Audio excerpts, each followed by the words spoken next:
এই শহীদ পরিবারকে ন্যূনতম 1 কোটি টাকা করে ক্ষতিপূরণ দিতে হবে। আপনারা দেখলাম যে 1 লাখ টাকা 2 লাখ টাকা করে ক্ষতিপূরণ দিচ্ছেন, এটা কি পর্যাপ্ত বন্ধুগণ?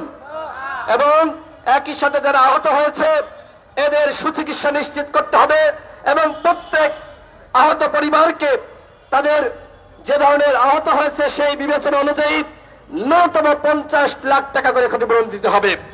আমি বক্তব্য বাড়াচ্ছি না, আমি সর্বশেষ বলবো, এই যে আওয়ামী লীগের হাইকমান্ড যারা পালিয়ে গেছে শেখ হাসিনা সহ এদেরকে বাংলাদেশে ফিরিয়ে আনতে হবে এবং ফাঁসিতে ঝুলিয়ে এদের সর্বোচ্চ শাস্তি প্রদান করতে হবে। একই সাথে যারা গণহত্যায় শহীদ হয়েছে এই গণহত্যার বিচার অবশ্যই করতে হবে। গণহত্যার বিচারের আগে আওয়ামী লীগ নির্বাচনে অংশ নিতে পারবে না, সেই কথা স্বয়ং প্রধান উপদেষ্টার বক্তব্যে আসতে হবে এবং একটি আইন করার মাধ্যমে যতক্ষণ না পর্যন্ত গণহত্যার বিচার হচ্ছে ততক্ষণ পর্যন্ত আওয়ামী লীগ এবং তার কোন অঙ্গ সংগঠন বাংলাদেশে সাংগঠনিক কার্যক্রম পরিচালনা করতে পারবেন না। এবং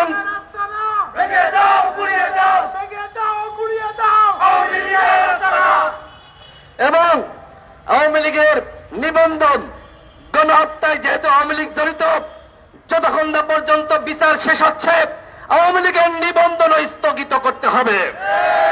আপনারা কি আমার এই দাবির সাথে একমত? সরকারকে বলবো, বিচার নিয়ে তালবাহানা এদেশের জনগণ মানবে না। আপনারা বলেছেন 25 সালের মধ্যে গণহত্যার বিচার শেষ করবেন, তাহলে প্রত্যেকটা ওয়ার্ড পাড়া মহল্লায় যে সকল আওয়ামী লীগের দুর্বৃত্তরা এতদিন অন্যায় করেছে, গুম করেছে, খুন করেছে, প্রত্যেকটা ওয়ার্ড থেকে এই দুর্বৃত্তদেরকে গ্রেপ্তার করতে হবে। এবং আওয়ামী লীগের কেন্দ্রীয় কমিটিতে যারা ছিল, যারা জেলা কমিটিতে ছিল, এদের মধ্যে যারা মাস্টার মাইন্ড, যারা হামলা করেছে, নির্যাতন করেছে, এদেরকে অনতিবিলম্বে গ্রেপ্তার করতে হবে।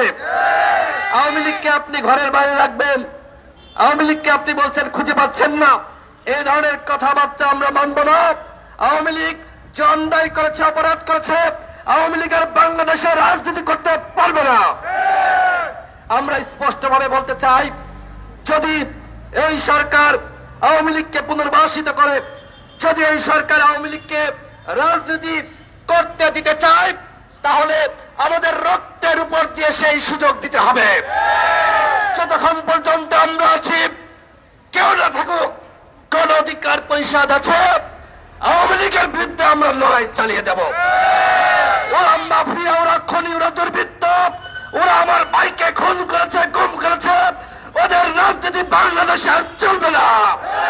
ওদেরকে নিষিদ্ধ করতে হবে। এর বিকল্প কোনো কিছু করলে সেটি গণ অধিকার পরিষদ মানবে না। আমার শেষ কথা বন্ধুগণ, ৭১-এর পরে শেখ মুজিবের নেতৃত্বে বাংলাদেশে একবার গণহত্যা পরিচালিত হয়েছিল। জাসদ এবং বিভিন্ন বাম সংগঠনের প্রায় ৩০,০০০ নেতা কর্মীকে শেখ মুজিবের নির্দেশনায় গণহত্যার শিকার হতে হয়েছিল। এই দ্বিতীয়বার আমরা দেখলাম তার নিকৃষ্ট কন্যা এবং ডাইনি শেখ হাসিনার নেতৃত্বে প্রায় ২০০০ ছাত্র জনতাকে হত্যা করা হয়েছে। দ্বিতীয়বারের মতন আওয়ামী লীগ গণহত্যা চালিয়েছে। আওয়ামী লীগকে আমরা তৃতীয়বার গণহত্যা চালানোর সুযোগ দিব না। সুতরাং সরকারকে বলবো, আপনারা আওয়ামী লীগকে নিষিদ্ধ করুন। ইতিমধ্যে এই দাবি কিন্তু প্রত্যেকটা দল থেকে বলা হয়েছে। গতকাল জাতীয় সংগ্রামে বিভিন্ন দল কিন্তু এই দাবি উত্থাপন করেছে। সুতরাং যদি আপনারা আওয়ামী লীগকে নিষিদ্ধ না করে কোন নির্বাচন আয়োজন করার চেষ্টা করেন, তাহলে কিন্তু আপনাদের এই উপদেষ্টা পরিষদের বিরুদ্ধেই আমাদের আন্দোলন শুরু হয়ে যাবে। ইতিমধ্যে দেখেছেন প্রত্যেকটা জিনিসের দাম বেড়েছে, জনগণের নাবিশ্বাস ওটা শুরু হয়েছে, জনগণ কষ্টে রয়েছে, রিক্সা চালক, ভ্যান চালক, কেউ কিন্তু এই সরকারের উপর সন্তুষ্ট না। সুতরাং আপনারা যদি এইভাবে জনগণকে অখুশি রেখে আপনারা মনে করেন যে আমাদের মতন করে আমরা সরকার চালাবো, তাহলে কিন্তু জনগণ আপনাদের বিরুদ্ধে আন্দোলন শুরু করতে পারে।